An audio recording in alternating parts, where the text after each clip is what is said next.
The house was silent as the family slept.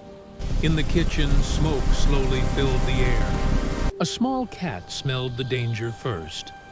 The cat ran through the house, knocking things over. It jumped onto the bed, clawing and crying loudly.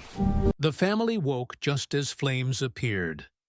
They escaped seconds before the house burned. The cat sat quietly beside them. Small heroes save entire worlds.